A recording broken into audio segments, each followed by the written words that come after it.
Eiichiro Oda sempre teve um talento impressionante. Ele nunca apresenta uma lenda por acaso. Primeiro, ele cria um mistério. Depois ele espalha pistas. Só muitos anos depois revela quem aquela pessoa realmente é. O episódio 1169 faz exatamente isso. Hoje, nós conhecemos Scooper Gaban, o lendário devorador de montanhas, o antigo braço esquerdo do rei dos piratas.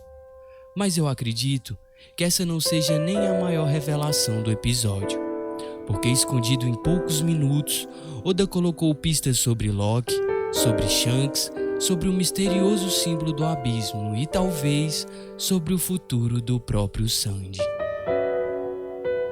Fala, navegantes, sejam muito bem-vindos ao Log Pulse. Eu sou o capitão dessa tripulação e hoje nós vamos explorar o capítulo 1169. Antes mesmo dos personagens começarem a falar, o episódio já nos entrega informações através do cenário. O castelo de Harold aparece completamente destruído. Torres quebradas, colunas rachadas, marcas profundas de batalha. Nada disso está ali apenas para deixar a cena bonita. Essas cicatrizes contam histórias. São as consequências da batalha entre Harold e Loki. Isso mostra uma característica que eu adoro na escrita do Oda. Antes dos personagens contarem o passado, o próprio ambiente revela algo terrível. Mas existe um detalhe que quase passa despercebido. O símbolo do abismo aparece novamente na sala do trono. E sinceramente, eu não acredito que o Oda desenhe esse tipo de símbolo apenas como decoração. Em One Piece, símbolos sempre possuem significado. A pergunta é, por que exatamente esse símbolo está ali? Será que Harold conhece sua verdadeira origem? Será que Loki descobriu algo proibido? Ou será que existe uma ligação direta entre Elbaf e Mu e o século perdido? O detalhe mais curioso é que o próprio Luffy olha para aquele símbolo e diz: "Eu acho que já vi isso antes." Parece uma frase simples, mas quando o Luffy presta atenção em alguma coisa, normalmente significa que aquilo será importante mais à frente. Ele não é um personagem que costuma reparar em símbolos, então essa fala chamou muita atenção.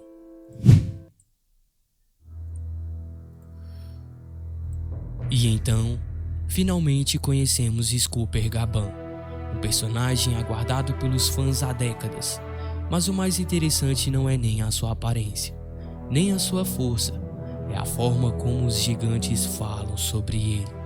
Eles não contam apenas quem ele é, eles contam uma lenda, o homem conhecido como o Devorador de Montanhas. Só essa alcunha já mostra o tamanho do respeito que Gaban conquistou durante a sua vida. Existe outro detalhe que me fez pensar bastante.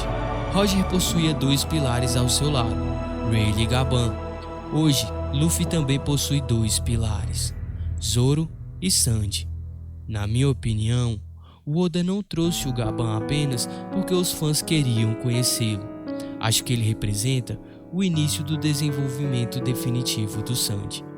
Assim como Rayleigh sempre foi associado ao braço direito, Gaban sempre ocupou o posto do braço esquerdo. E dentro dos chapéus de palha, quem ocupa essa posição é exatamente o Sanji.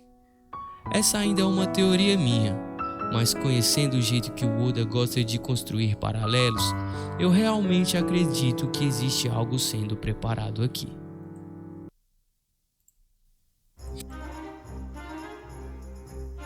Outra revelação gigantesca acontece quando Gaban comenta que foi o próprio Shanks quem derrotou e capturou Loki. Essa informação muda muita coisa, porque reforça novamente o tamanho da força do Rumo. Cada vez que Oda coloca Shanks em cena, ele aumenta ainda mais a sua importância. Derrotar alguém como Loki, tratado como uma ameaça até mesmo dentro de Elbaf, mostra que ainda conhecemos muito pouco sobre o verdadeiro poder do Ruivo. Outra curiosidade é que Gaban fala sobre Loki como alguém que conhece aquela história profundamente. Não parece alguém repetindo rumores, parece alguém que viveu aqueles acontecimentos. Será que ele permaneceu em Elbaf durante todos esses anos? Ou será que ele simplesmente observava tudo, esperando exatamente a chegada de Luffy? Existe uma pequena fala, mas que mostra o quanto Luffy evoluiu. Quando perguntam sobre Loki, ele simplesmente responde: se ele se soltar, eu derroto ele, sem hesitação, sem arrogância, apenas confiança. Esse não é mais o garoto que precisava provar alguma coisa. Esse é um imperador, alguém que conhece perfeitamente o tamanho da própria força. Quanto mais eu penso nesse episódio, menos ele parece uma simples apresentação de Gaban. Parece que Oda reuniu várias peças importantes e espalhou diante de nossos olhos: o símbolo do abismo, o castelo destruído, o passado de Loki, Shanks derrotando Loki, a chegada de Gaban e a confiança absoluta de Luffy. Talvez daqui a alguns meses, quando algumas peças se encaixarem, a gente olhe para trás e perceba que o episódio 1169 foi o momento em que o Oda montou o tabuleiro para a saga final. Uma das coisas que eu admiro na escrita do Oda é que ele nunca apresenta apenas um personagem. Ele apresenta um legado. Gaban não chega apenas como um antigo braço esquerdo do Rei dos Piratas. Ele chega carregando uma parte da história que nós nunca tivemos a oportunidade de conhecer. E talvez seja justamente essa história que vai preparar Luffy e sua tripulação para o arco final. Agora eu quero saber de vocês, navegantes, o que vocês acharam do episódio? Vocês também acreditam que Gaban pode ser a chave para o desenvolvimento do Sandy? O símbolo do abismo tem ligação com Imu? E por que Shanks decidiu enfrentar Loki? Quero ler todas as teorias de vocês aqui nos comentários. Afinal, toda grande rota é construída por uma tripulação. Esse foi o registro número 2, onde encontramos uma antiga lenda.